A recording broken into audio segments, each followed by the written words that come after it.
Donc aujourd'hui, nous allons vous présenter, un outil, un plugin que nous avons, développé chez ADN pour la gestion documentaire de façon avancée, en tout cas plus conforme que ce qu'on peut faire de façon, native avec Confluence. Donc, l'idée, c'est d'avoir un plugin qui vous permet de mettre en place une gestion documentaire en quelques clics et c'est ce que nous allons vous montrer aujourd'hui. Donc, le webinaire, il va être en 2 parties. Une partie où je vais, prendre la parole et essayer de replacer un petit peu le contexte et vous expliquer, ce qu'on a cherché à faire avec Confluence et pourquoi on pense que Confluence a de bonnes raisons de devenir un outil intéressant pour la gestion électronique de documents. Et dans un second temps, on passera pas mal de temps donc sur de la démo, donc justement pour vous montrer comment on lance le plugin, comment on le paramètre et qu'est-ce qu'on arrive à en faire. Donc dans un premier temps, je vais vous présenter Confluence de façon très rapide. Alors, nous, Confluence, on a fait plusieurs webinaires sur cet outil, donc je ne vais pas aller trop dans le détail. Par contre, je vais vous montrer très rapidement ce, ce qu'on peut voir et ce qu'on peut faire avec cet outil. Donc Confluence, c'est un outil d'Atlassian, donc de la suite Atlassian qui fonctionne avec Jira aussi. Et finalement, c'est un outil de type wiki. Donc, c'est-à-dire que vous pouvez créer des pages et les partager avec vos collaborateurs, les éditer ensemble, les commenter, les rechercher, etc. Donc, si je regarde un petit peu mon Confluence là, voilà, je suis sur ma page, je sais, voilà, j'ai accès à tout ce qui s'est passé là récemment avec mes équipes sur notre Confluence. Confluence est organisé en espaces. Et donc, en fait, ce sont des conteneurs de pages qui vont permettre de les ranger, de les organiser, de les maîtriser aussi en termes de permissions et de droits. Et puis, si je regarde un petit peu plus, eh ben, un document dans Confluence, c'est une page. Donc, ça ressemble à une page Word avec un module d'édition, et tout plein de petites choses autour que je vais très rapidement vous rappeler. Donc je peux avoir des modèles d'édition qui sont comme du Word, hein, finalement, avec de la mise en page, avec du titre, avec des tableaux, etc. Et je vais aussi avoir un certain nombre de contenus qu'on appelle plutôt dynamiques, qui vont me permettre, voilà, d'apporter un peu plus de dynamisme justement à ma page, soit en ayant des petits outils sympas pour mettre des statuts avec des couleurs, ce genre de choses, ou même pour aller chercher de la donnée extérieure et notamment de la donnée avec Jira par exemple. Donc voilà, donc c'est un outil qui est très pratique et qui permet notamment de collaborer de façon très très très aisée entre les équipes lorsqu'on travaille sur des documents.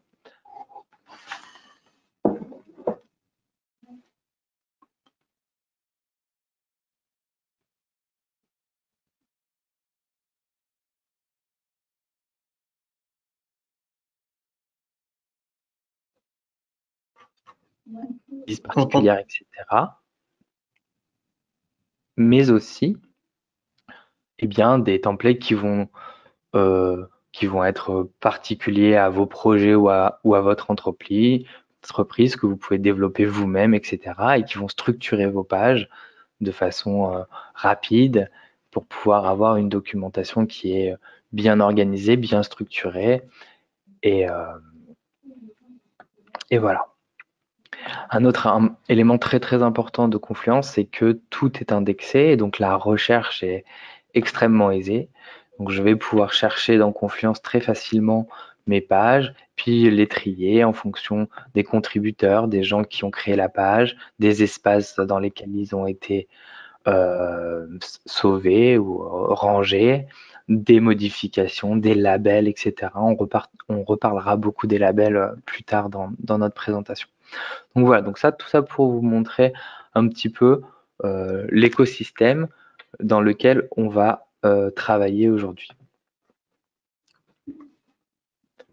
Donc si vous avez d'autres questions sur Confluence, je vous invite à les poser peut-être un peu plus tard dans cette présentation ou à revenir vers nous. On vous aidera ou on vous renverra vers d'autres webinaires que nous avons fait précédemment sur cet outil. Donc, Gaël, est-ce qu'on lance peut-être le sondage là sur, ou c'est peut-être dû le faire un peu plus tard, sur le niveau de connaissance de Confluence pour les participants? j'ai prévu de le faire ici, mais D'accord, ok, autant pour moi. j'ai quelques slides avant. Autant pour moi. Donc, si j'essaye de récapituler très rapidement, en termes d'avantages pour notre gestion documentaire, donc création de contenu intuitif, donc tout est en cloud, il n'y a rien à installer, c'est très facile d'utilisation, il n'y a pas de très grosse formation pour les utilisateurs, même quasiment pas pour les utilisateurs. Pour l'administrateur, oui, un petit peu, mais pour les utilisateurs, pas vraiment.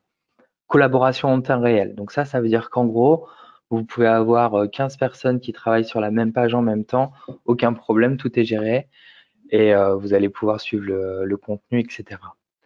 Donc gestion efficace du contenu, donc ça c'est tout ce que je vous ai montré à la fois sur la partie rangement, les espaces, les labels, l'architecture, les arbres des pages, mais aussi la recherche, etc., etc. Et puis il y a pas mal d'intégration, donc c'est ce dont on va parler, soit native, hein, avec des choses qui sont déjà existantes dans l'outil, soit des plugins, et on en reparlera en détail, qui vont ramener un certain nombre de valeurs manquantes dans les outils natifs pour pouvoir aller plus loin vers la gestion documentaire. Donc en termes de possibilités, donc il y en a plein, hein, je ne vais pas tous les lister, mais globalement, vous pouvez gérer des espaces, retrouver facilement avec la recherche, avoir évidemment les droits, les contrôles sur les permissions lecture-écriture, travailler de façon collaborative, stocker de la documentation externe ou même des fichiers, hein, donc ça peut aussi servir de sorte de serveur de fichiers. Extraire tout ou partie des espaces documentaires en PDF. Donc ça, c'est très pratique si par exemple vous avez un dossier technique à sortir. Si tout votre dossier technique est contenu dans un espace, vous faites 2 clics, vous avez tout votre dossier technique qui est extrait immédiatement. Vous pouvez gérer les versions, mettre en place des workflows, et ça on va en reparler de façon beaucoup plus aboutie, avoir une signature électronique qui va être conforme au 21 CFR, demander des confirmations de lecture, avoir une liaison avec Jira, donc c'est-à-dire récupérer de la donnée de Jira pour faire des documents Confluence. Ça, on en a beaucoup parlé dans certains de nos webinaires précédents. Je vous invite à les revoir ou à nous demander si vous souhaitez y accéder. Et puis voilà, après, les notifications, etc., les discussions, les commentaires, tout ça. Donc maintenant que voilà, j'ai fait un petit tour d'horizon très rapide de ce qu'est Confluence, je vais me permettre de vous demander maintenant à vous de votre connaissance de Confluence, et parce que ça nous permettra voilà, d'adapter un petit peu notre discours. Donc je vais lancer un sondage et je vais vous demander de bien vouloir y répondre si vous voulez bien. Voilà. Donc voilà, je vois qu'il y a des gens qui ont commencé à répondre. C'est parfait, je vous en remercie. J'attends un petit peu que tout le monde ait terminé de répondre.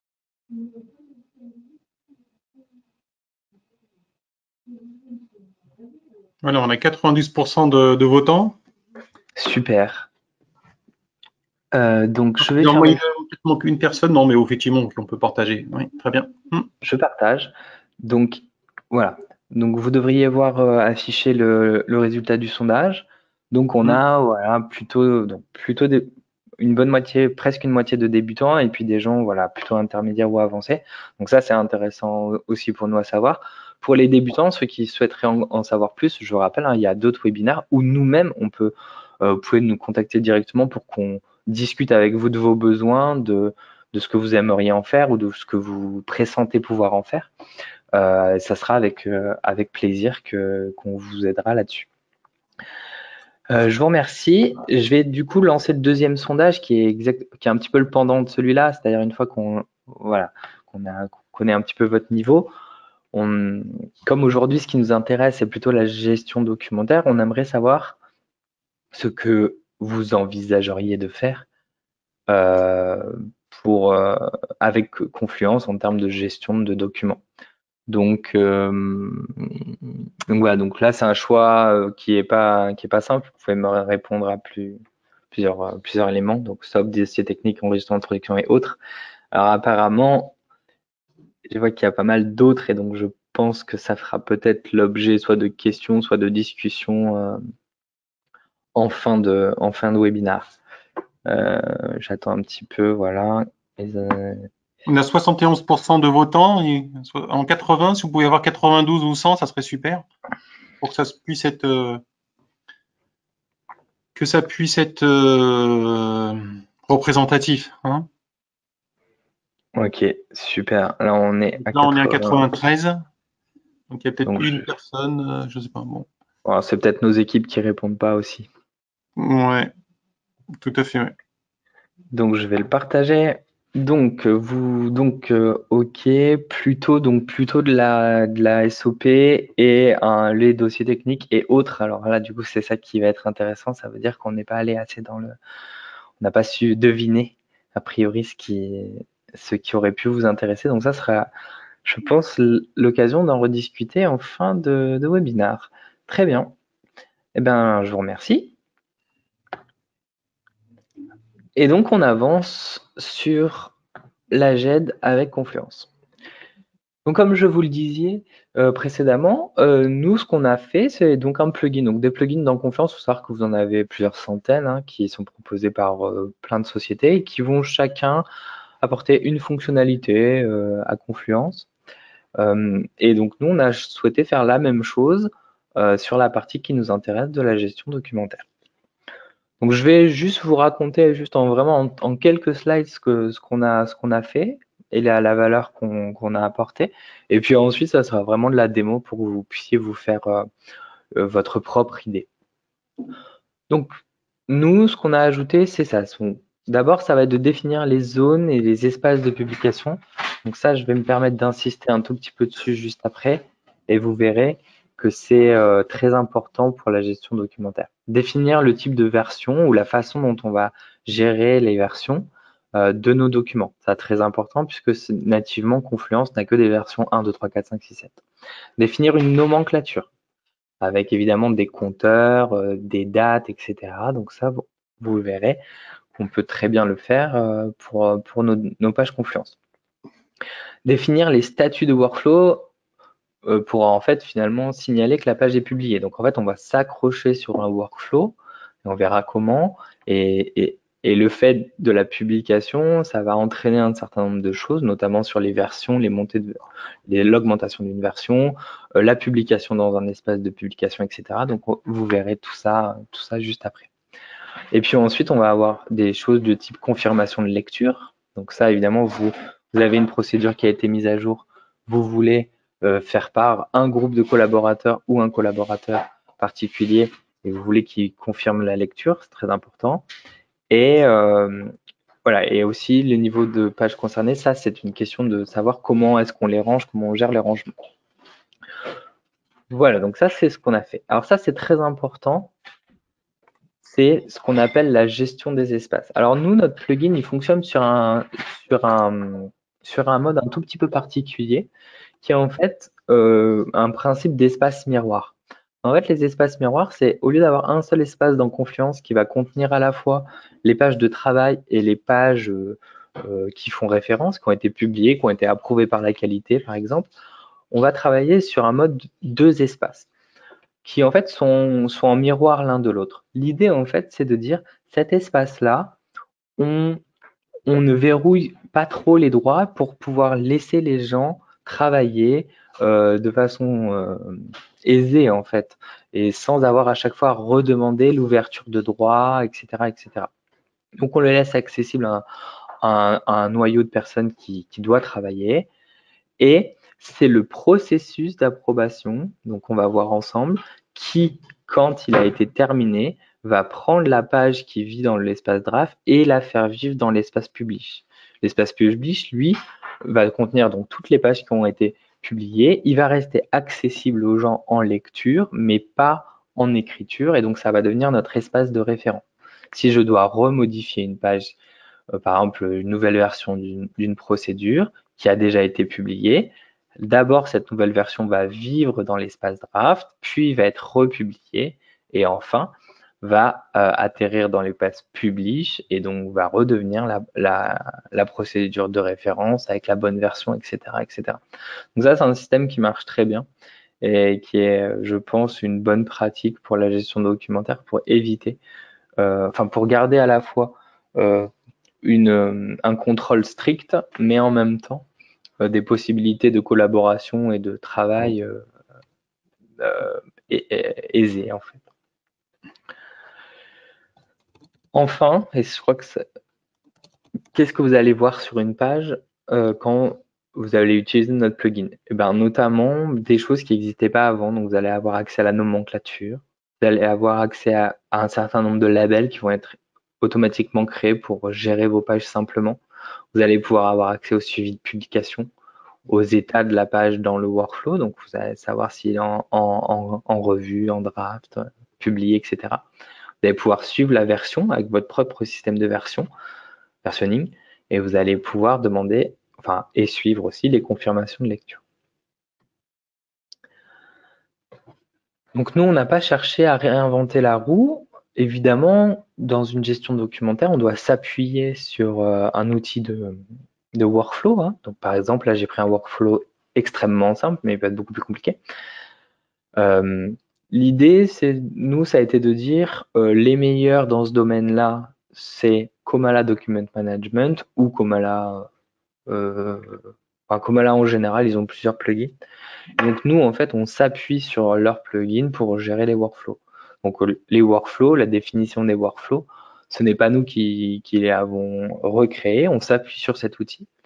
Et ce qu'on va faire, c'est qu'on va capturer des événements d'avancée dans le workflow pour pouvoir y appliquer des éléments de contrôle et de gestion de nos documents. Donc ça, c'est un point qui est assez important à retenir, c'est que notre outil qui s'appelle Document Manager for Confluence, DMC, travaille avec Comala Document Management, qui est un plugin aussi disponible sur la marketplace. Et enfin, ça sera mon dernier slide avant que nous passions à la démo. Ce que je voulais voilà, vous dire, c'est que finalement, si on fait le bilan, bah, on arrive à proposer un outil de gestion électronique de documents à moins de 10 dollars par utilisateur et par mois. Comment on fait ça? On prend Confluence qui vaut à peu près 5 dollars. On rajoute Comala qui vaut 1,50 $. On rajoute notre plugin que nous avons mis pour l'instant à 2 dollars. Ça nous fait 9 dollars. Et finalement, avec ça, on a un outil de gestion de GED, pardon, pas trop cher, facile à déployer et efficace. Voilà, pour moi, ça sera la fin de ma présentation et je vais laisser la main à mon collègue Adam Bouastine pour vous faire la démo en live donc on espère que tout va bien se passer, de l'outil et de sa mise en place. Et je vous remercie. Tout à fait. Du coup, tu On peux vous me enverra la donner, présentation une fois qu'on aura corrigé les 2-3 petites coquilles. Hein. On vous enverra ça, pas de problème. tu peux me donner la possibilité de partager d'écran, s'il te plaît, Gaël? Oui.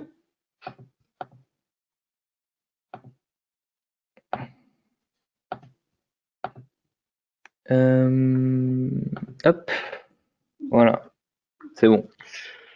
Ok. Hop. Alors, est-ce qu'on voit bien mon bon écran? Oui. Ok, super. Alors, juste avant de commencer un peu la démonstration en live sur différents espaces qu'on a créés pour ce jour, je voulais juste vous montrer que notre plugin il vit bien sur la marketplace comme tous les autres plugins qui existent. Donc, il se nomme Document Manager for Confluence, et donc du coup, on y a accès à partir de la marketplace. Donc, on peut voir directement sur cette page une certaine description, les highlights un peu du plugin. Et le plus important, c'est qu'on a accès à la documentation ici pour un CD hein, quand on veut utiliser notre plugin.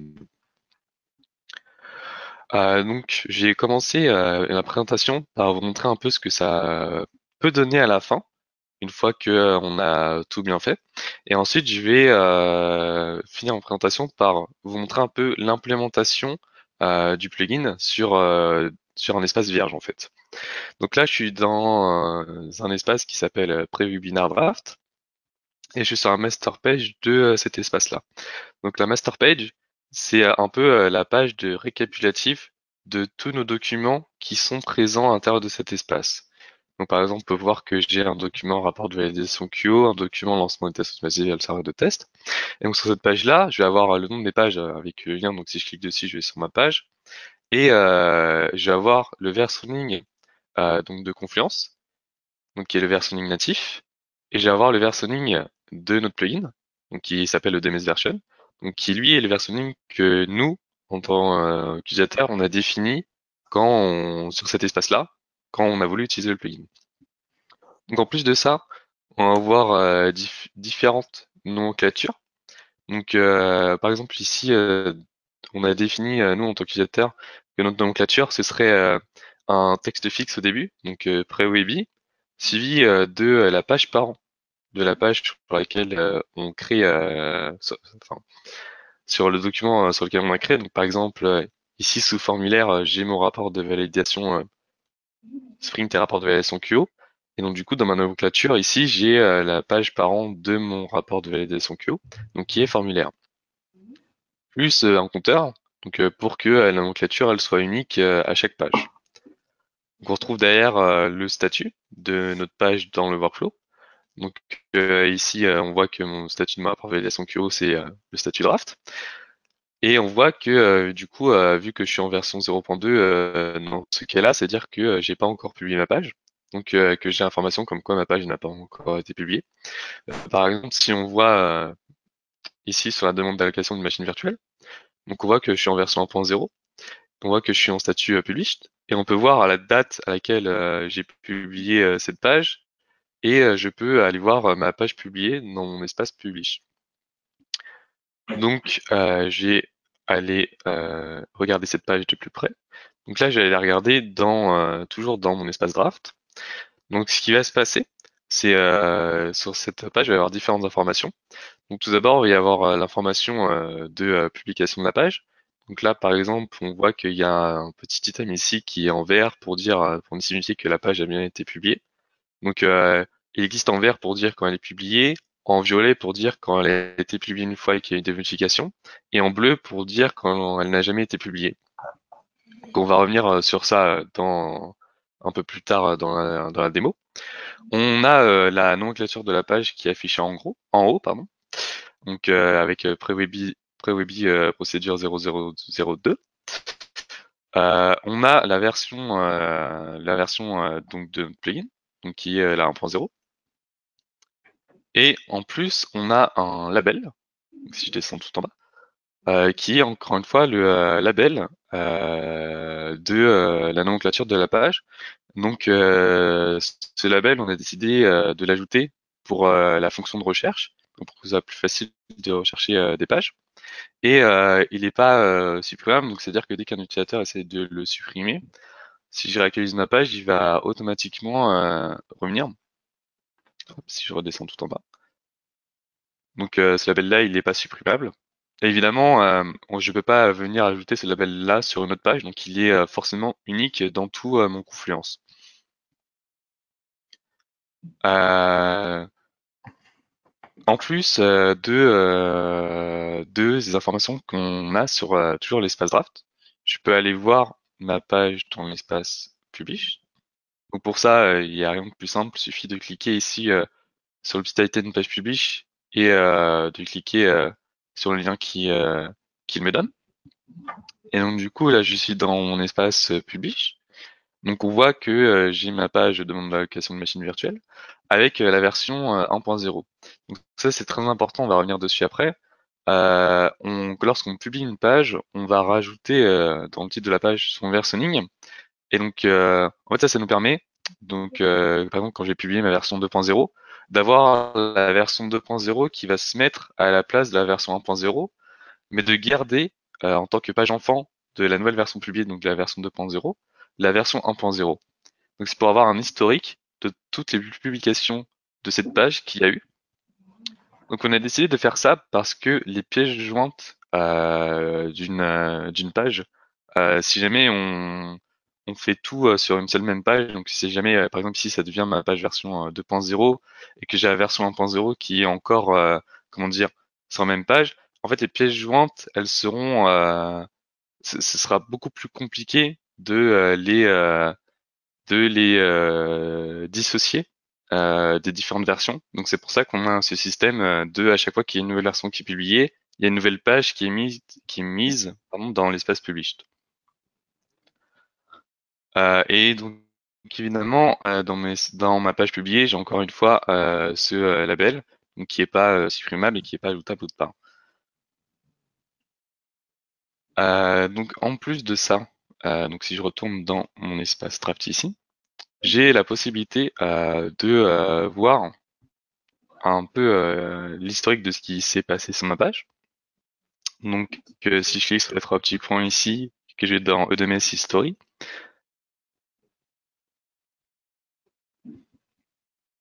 donc je vais pouvoir voir ce qu'il y a eu sur ma page. Donc par exemple que moi j'ai créé la page en version 0.1 à tel jour, telle date, qu'il y a eu une modification de ma page en 0.2, en 0.3, en 0.4, en 0.5, encore une fois toujours par mois.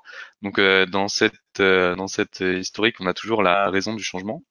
Donc soit la page est créée, soit la version est changée, soit le statut du workflow est changé, soit la page est publiée. On a la version EDMS, donc la version du plugin. On a l'état dans lequel se trouve la page. On a l'horaire et la date sur laquelle ça a été réalisé. Et on a celui qui a fait la modification. Et encore une fois, on a toujours la confluence version pour avoir pour avoir l'équivalent de la confluence version par rapport à l'EDMS version. Euh, donc voilà, donc ça c'est un peu comment dire, c'est un peu ce que ça donne en état final. Donc on a une multitude de pages qui existent à l'intérieur de notre espace draft. Donc, comme on peut le voir, j'en ai publié que 2.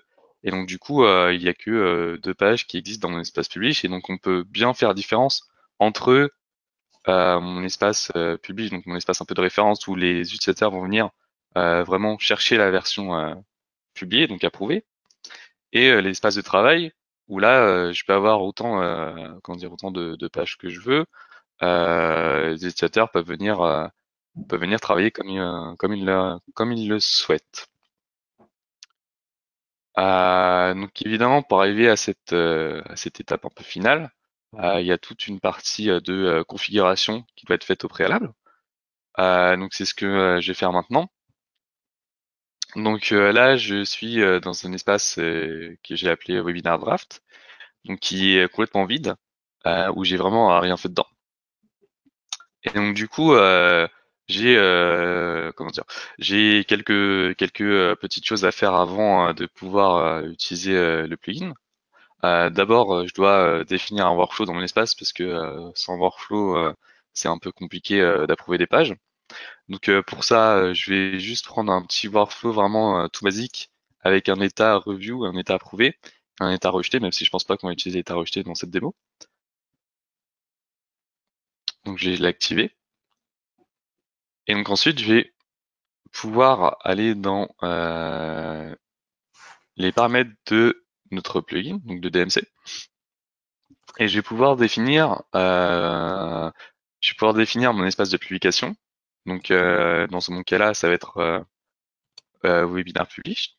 Je vais pouvoir définir le versionning que je vais utiliser. Donc par exemple, je vais démarrer à la version 0.1, 0.2, 0.3, je vais démarrer à la version 1.0, je vais démarrer à la version 0.5, même si bon, ça n'a pas trop d'intérêt. Je vais pouvoir définir l'incrémentation de version quand je vais venir mettre à jour une page. Là, je vais mettre 0.1. Et je vais pouvoir venir définir l'incrémentation de version quand je vais publier une page. Donc là, je vais mettre 1.0. Donc c'est-à-dire que je vais démarrer à 0.1, à chaque fois que je vais faire une mise à jour, je vais faire un plus 0.1, donc 0.2, 0.3. Et quand je vais publier ma page, je vais directement passer à 1.0. Donc qu'importe que je sois en version 0.15, 0.1000, la version de publication sera la version 1.0. Donc là, je vais pouvoir définir mes naming rules, donc la nomenclature que je vais utiliser. Donc pour ça, on a quelques champs qu'on peut rajouter par défaut. Donc on a le jour, le mois, l'année, le nom de la page parent. Donc par exemple, si je veux le parent 1, donc le parent juste au-dessus, je mets parent et 1. Si je veux le parent 2 fois au-dessus de moi, je mets parent 2, le parent 3 fois au-dessus, parent 3, et on peut aller jusqu'à 10, mais on a décidé de s'arrêter jusqu'à 10 parce que on s'est dit qu'il n'y avait pas beaucoup de personnes qui allaient aller à plus de 10 parents au-dessus.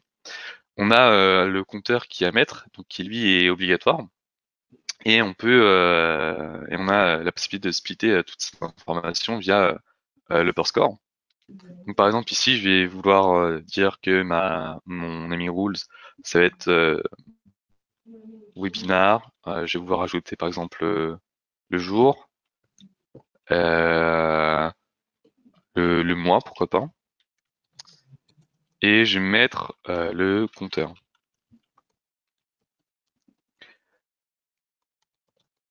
Hop. Donc voilà, donc là j'ai bien réussi à mettre mon naming rules. Donc là je vais pouvoir mettre dans quel statut de mon workflow ma page va être publiée dans mon espace published. Donc comme on l'a vu auparavant, donc j'ai que 3 états dans mon workflow. Donc je vais dire que quand je suis en état approve, je vais aller publier ma page dans l'espace publish. Donc aussi je vais pouvoir dire qui peut faire des confirmations de lecture. Donc ça j'ai pas montré, je le montrerai juste après. Donc je vais mettre tous les utilisateurs de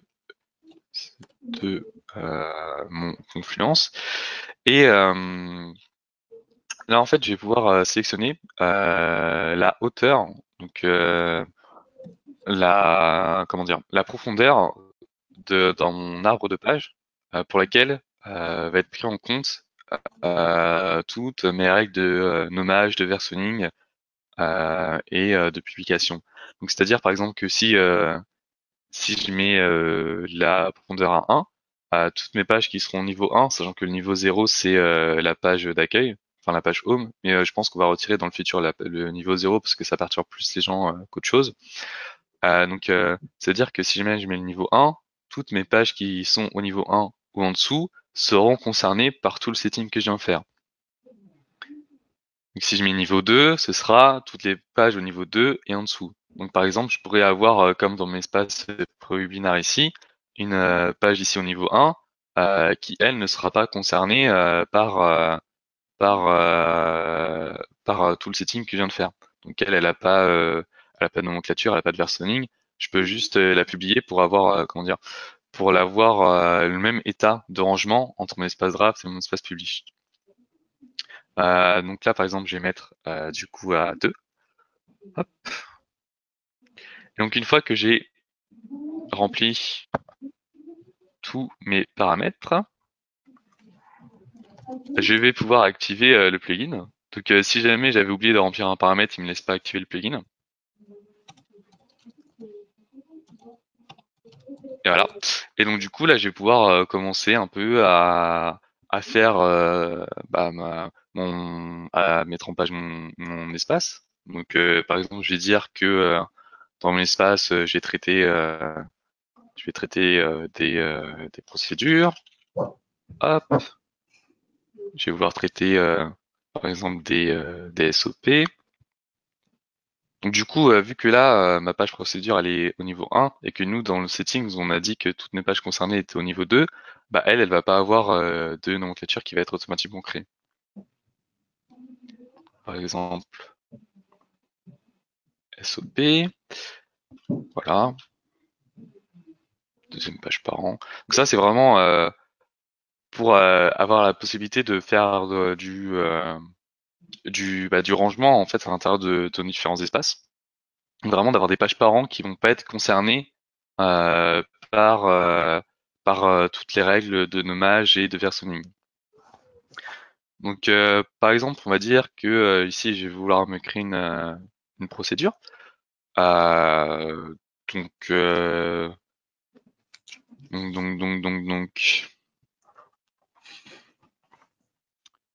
Donc, par exemple, une procédure, j'ai pas trop d'idées que j'ai peut-être une procédure de Non, une rapport de procédure, on va être plutôt validation. gestion des équipements. Allez. Allez, Ou gestion des des risques. équipements. Gestion des risques, tiens. Voilà, ça me paraît adapté. Donc, gestion des risques. Donc là, je vais pouvoir mettre un peu tout le contenu que je veux dedans, mais je vais le faire juste après. Donc, juste quand je vais écrire ma page. Donc, je vais avoir toute ma partie de labeling inversioning qui va se faire.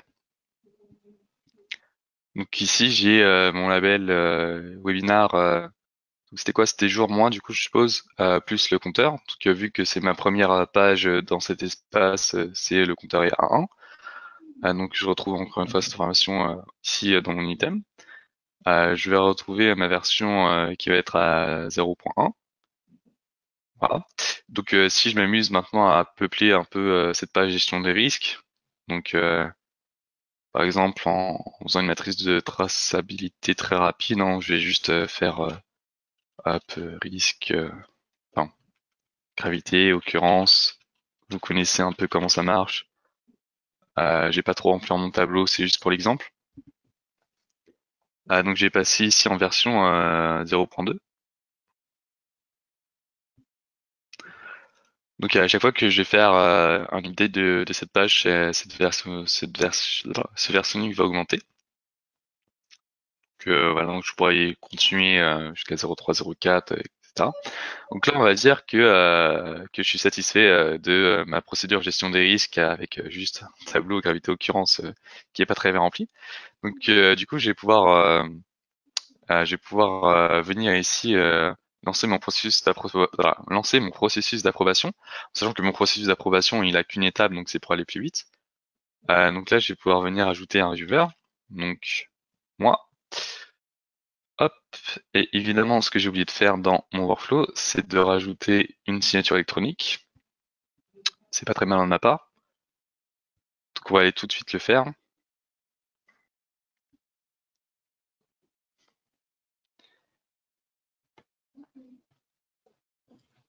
Pardon, ici. Ouais, comme ça, je peux. C'est fait exprès l'erreur. Comme ça, je peux montrer un peu comment on change, comment on navigue sur Command Document Management. Donc ici, je peux venir je peux venir dire que j'ai besoin de mettre une signature pour passer de mon état review à mon état approve. Ce que je vais faire. J'ai pas changé plus que ça le workflow. Euh, tac, tac, tac.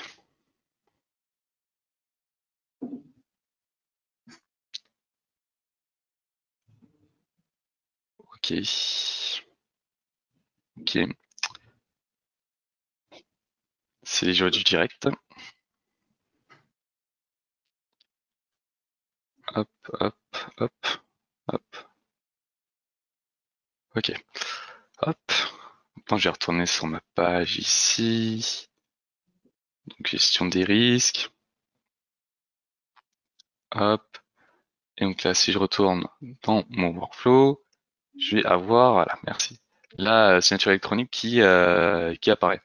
Donc pour ça, il y a rien de bien compliqué. Donc on met notre mail. La première fois qu'on le fait, on va avoir un, l'obligation en fait d'utiliser, enfin d'initialiser du MFA. Donc c'est encore une fois très rapide à faire, hein. Il va nous donner un QR code.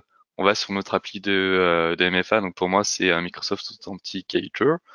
Et donc du coup après il y a un token qui est généré toutes les 30 secondes pour pouvoir signer électroniquement. Donc par exemple là, mon token c'est 576 786 et je fais OK. Et donc là, je sais que normalement je devrais comment dire publier ma page procédure en premier pour qu'elle apparaisse dans mon espace public pour que celle-là vienne se ranger en dessous. Mais juste pour montrer ce qu'il faut pas faire, je vais d'abord publier celle-là.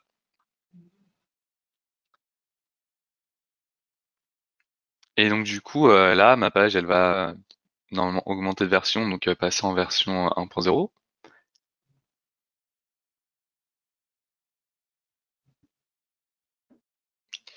OK. Elle va, j'ai actualisé trop tôt. Ici, notre item il va passer en vert pour me dire que la page est publiée. Et je vais pouvoir cliquer sur le lien et, aller voir ma page publiée dans mon espace publish. Donc voilà. Donc là, j'ai ma page qui est publiée en version 1.0. Donc encore une fois, j'ai fait exprès de ne pas publier ma page procédure ici pour montrer que c'est quand même important, hein, si on veut avoir vraiment un rangement propre dans les deux espaces, de bien publier ces pages comment dire par an, même si elles sont pas prises en compte dans tout ce qui est nomenclature et versionning. Pour vraiment avoir deux espaces bien rangés, il faut les publier avant. Donc voilà. Donc ce qu'on va faire, c'est que on va tout de suite aller, par exemple, faire une version 2.0. Donc par exemple ici, j'ai rempli un peu mon tableau. Donc par exemple, je vais mettre gravité, non, occurrence pardon, faible, gravité, hop, high, pardon, hop, hop. Donc voilà, je vais pas remplir tout mon tableau hein, pour éviter de perdre beaucoup de temps. Donc là, j'ai automatiquement ici passé en version 1 point, puisque j'ai fait une update de ma page. Hmm. Euh, je vais ici passer en comment dire en icône violette, donc pour dire que ma page a déjà été publiée une fois, mais que j'ai des modifications dans mon espace draft qui n'ont pas été publiées. Donc voilà, donc là je suis en version 1.1, donc je peux encore une fois faire une version 1.2 sans souci. Donc ici on va dire par exemple que le risque du coup il est faible. Donc là j'ai passé en version 1.2.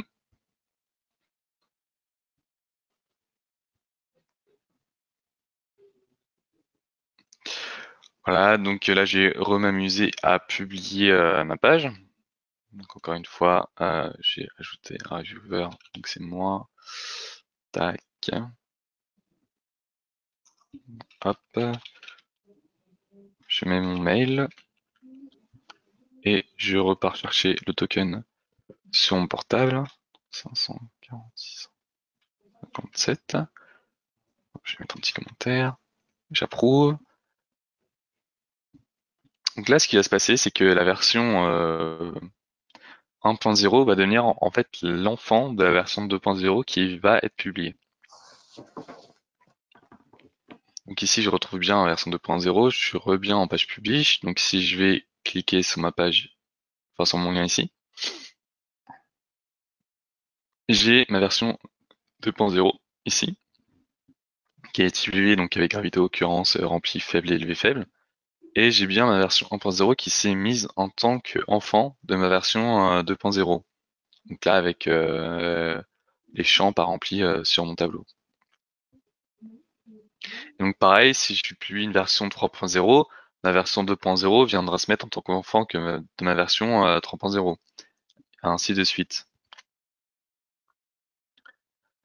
Est-ce qu'on a fait à peu près le tour parce qu'il nous reste, je vois qu'il nous reste à peu près 10 minutes, donc peut-être que certains pourront rester un tout petit peu, mais Peut-être les confirmations de lecture. Ouais, donc ici, il y a la possibilité de rajouter une confirmation de lecture.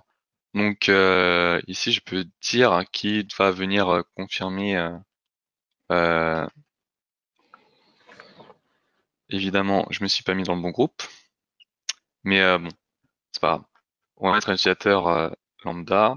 Donc, du coup, si j'ai par exemple la DNGen qui doit venir confirmer ma lecture, donc j'ai mon reader ici qui passe un pending, et on voit qu'il doit venir confirmer la lecture en version 2.0 et qu'il est en pending ici. Donc si jamais cet utilisateur qui est un peu le bot du plugin, mais c'est pas grave, ici lui il aura le bouton approve qui sera en clair, donc il pourra cliquer dessus. il y aura un petit pop-up qui s'affichera pour dire est-ce que vous avez bien lu la page. Il cliquera sur oui. Et donc du coup ici ça passera en approve. Ici aussi passera en confirme.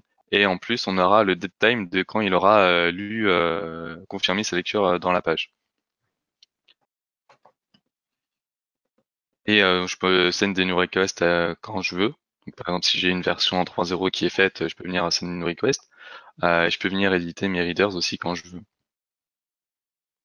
Moi, c'est pour aller un peu vite, hein, mais voilà.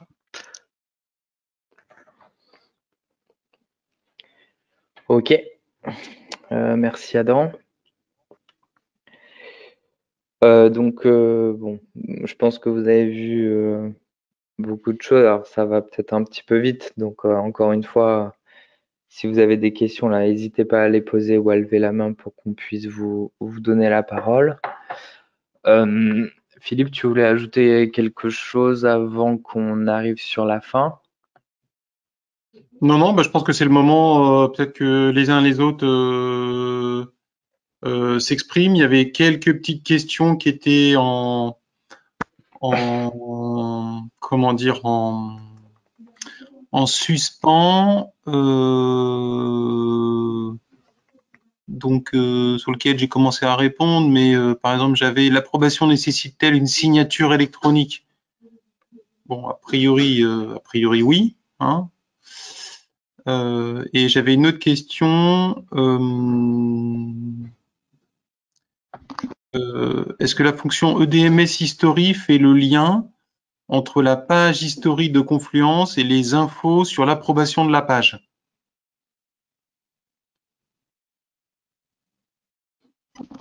Oui et non, c'est plus quelque chose qui va venir compléter ces deux infos. Donc on n'a pas voulu faire du doublon, donc remettre un historique un historique de Confluence natif par-dessus. Donc c'est pour ça qu'on a fait quelque chose qui va venir un peu lier les deux, plutôt que de tout refaire. Je sais pas si j'ai été très clair. Écoute, ça tombe bien, c'est exactement ce que j'ai répondu. Hein. Alors sinon, j'avais une autre question. C'était concernant... Ah ben je crois qu'il y a quelqu'un d'autre qui a répondu. Moi, j'ai Peut-on répondu à reprendre les quelques droits questions. sur la suppression de l'historique des pages? Et je crois qu'il y a apparemment... Alors, oui, ce que j'ai répondu, c'est que l'historique, tant que les pages existent, l'historique des pages existe en fait. Donc c'est plutôt le droit associé, ça va être le droit de suppression des pages. Et donc du coup, ce qu'on fait justement, c'est que dans l'espace publish, on ne donne pas de droit de suppression des pages à part à l'équipe qualité par exemple ou l'équipe administrateur. Et voilà, on se prévaut de ce problème-là. Très bien. Donc après, vas-y, excuse-moi. Alors moi, je voudrais profiter du temps là, parce que par rapport au premier sondage de tout à l'heure, concernant à l'usage, il y a à peu près une grosse moitié qui ont dit, je dirais SOP. Alors c'est vrai que c'était plusieurs possibilités. Hein. Et moi, je suis très intrigué par le autre, 46%. Est-ce qu'il y a des gens qui pourraient partager cette information? Quelle est l'autre idée qu'ils avaient en tête? Et deuxième question, la question subsidiaire, c'est suite à ce que vous avez vu, est-ce que ça pourrait y répondre? Voilà. Donc là, les réponses de Monsieur Bouchon, dossier de validation, test case, URSFS. D'accord. Dossier de validation ici pour Philippe Langlais. D'accord, ok. Alors, ok. Donc là, la réponse, c'est que oui, là, le plugin DMC il permettrait de mieux répondre à la gestion de la partie documentaire, hein, donc notamment plan de validation, rapport de validation SOP. Alors, les test cases, bon, nous on recommande plutôt d'utiliser des plugins de gestion de test de type X-Ray, hein, pour tout ce qui est gestion des tests. Par contre, la question sur les URS et les FS, c'est une excellente question. Donc, nous, notre préconisation, c'est d'utiliser Jira pour avoir des exigences utilisateurs ou story ou des exigences fonctionnelles sous forme d'objets Jira, d'accord. Et ensuite, via les systèmes de filtres, de les intégrer dans une page Confluence. De les extraire, en fait. Pour en faire une spécification. Hein. Donc, on distingue bien l'exigence de la spécification. Et donc, sur la spécification, ben oui, on pourrait tout à fait appliquer, faire bon usage du plugin que nous avons développé. Et sur le dossier de validation en lui-même, bah oui, je pense que ça s'y prête parfaitement. Alors, il y a le cas de la matrice de traçabilité. C'est une question qui est intéressante à double titre. Donc, avec des plugins de type X-Ray, vous avez une matrice de traçabilité dynamique. OK. Néanmoins, on peut tout à fait comprendre que pour garder un dossier de validation, il soit nécessaire, je dirais, de garder une matrice de traçabilité entre guillemets au format document qui correspond à un usage à un instant donné T. Donc ça, on peut exporter sous forme de document, le mettre dans une page Confluence et à ce moment-là, faire bon usage du plugin DMC. Voilà. Hein.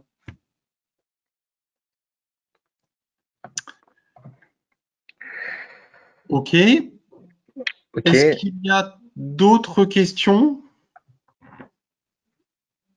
avant qu'on passe un petit peu à notre offre? Ou tout est super limpide? Bon. Eh bien, écoutez, je vais redonner la Allez, parole à Gaël pour qu'il vous parle un peu de nos offres. Hein. oui, bah, très rapidement, hein, je vais essayer de respecter le timing. Donc, si vous souhaitez démarrer là-dessus, bon, ce qu'on comprend bien, c'est que là, évidemment, ça a été assez rapide, donc peut-être qu'on est allé trop vite. Évidemment, on a plein de choses à montrer. Donc, nous, on cherche des sociétés avec lesquelles on pourrait co-construire cette mise en place, parce que c'est quand même quelque chose de relativement nouveau. Donc, nous, on a à la fois une connaissance technique de l'outil Confluence, une connaissance aussi de la réglementation, même si c'est pas forcément dans notre pôle, mais le pôle qualité fait ça très bien, et on a développé cet outil. Donc, on pense qu'avec ce triptyque-là, et peut-être même un peu d'ingénierie système, s'il y a des dossiers techniques un peu complexes, on peut vous apporter de la valeur dans la construction de votre système. Et donc voilà, donc tout ça pour dire qu'on cherche à le co-construire avec vous et que si vous êtes intéressé, ce qu'on voudrait pas, c'est juste donner l'impression qu'on balance le plugin et qu'on s'occupe de rien à côté. Non, on cherche vraiment à co-construire et peut-être même à redéfinir des nouveaux besoins ou des nouvelles choses ensemble. Notre offre donc sur la partie jet, donc évidemment il y a tout ce qui est formation sur Confluence, la validation, on en a parlé, donc ça c'est des choses qu'on fait depuis très longtemps chez ADN et donc on a déjà fait plein de validations de Confluence. La problématique de la migration de données, si vous en avez le besoin, typiquement si Juste vous mettre un petit truc supplémentaire, là, un sous-titre. Hein. Bon, je pense que la plupart des gens savent que chez Atlassian, il y a un vrai virage cloud voilà, qui est amorcé maintenant, là, depuis 1 an et demi.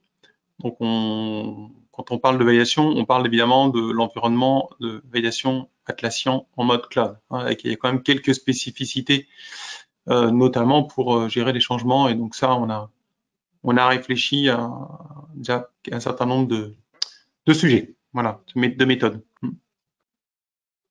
Euh, donc et voilà, et aussi donc nous ce qu'on commence maintenant à proposer de plus en plus à nos clients aussi, c'est de faire du support, du maintien en condition opérationnelle. Donc nous on a notre propre système de gestion de demande de service ou d'unité d'œuvre si vous voulez, et donc on arrive comme ça à dire voilà, vous avez un système qui Atlassian sur Jira ou sur Confluence qui devient de plus en plus important pour vous, qui prend de la place. Il faut le maintenir en condition opérationnelle. On propose ce genre de service-là. Un jour, 2 jours, 3 jours, par semaine, par mois, c'est vous qui choisissez. Voilà, l'intégration de besoins complémentaires, des développements spécifiques, ce genre de choses qu'on fait aussi. Ouais. Je vais compléter Gaël ce que tu disais là sur les le point de migration de données. Donc on a effectivement aujourd'hui un certain nombre de clients qui ont mis en place des SMQ sur Jira. Hein. On en a plus qu'on ne le pensait en fait. Voilà. Mais ils ont mis en place des SMQ sur Jira, sur des Jira on-premise. Et donc là, on est en train de les accompagner pour passer sur Jira Cloud. Voilà. Il y a beaucoup de gens qui ont fait des réclamations sur Jira on-premise et donc on est en train de les accompagner pour passer avec voilà les offres cloud je dirais d'Atlassian. Ensuite, on a quelques représentants, enfin voilà, je dirais qualité, qui ont aussi des sujets de validation informatique à gérer. Donc la direction qu'on prend ADN sur ces sujets-là, c'est de monter des centres de services avec des unités d'œuvre et en fait d'opérer en fait à travers les outils Atlassian sur des applications cloud, voilà, ou pas cloud d'ailleurs. Mais c'est un peu l'orientation que l'on prend et un peu notre réponse à la fois à l'agilité et à la volonté aussi de tout le monde de travailler en mode collaboratif et une montée en puissance du télétravail, voilà, sur lequel aujourd'hui il n'y aura plus de retour à rien, je pense. Ok, merci Philippe. Donc la validation, bon, on en a parlé, je reviens pas dessus. La migration, donc ça, en gros, c'est un peu les stratégies très rapidement hein, qu'on propose, mais ça, c'est à se discuter directement avec vous. Donc finalement, voilà, notre offre, hein, c'est un triptyque hein, à la fois de conseils, d'intégration et de formation, auquel vient s'ajouter maintenant cette brique-là d'éditeurs de plugins. Et on continuera d'en faire en écoutant vos besoins et en intégrant le maximum de nos bonnes pratiques et de nos connaissances. Et voilà, merci de votre attention.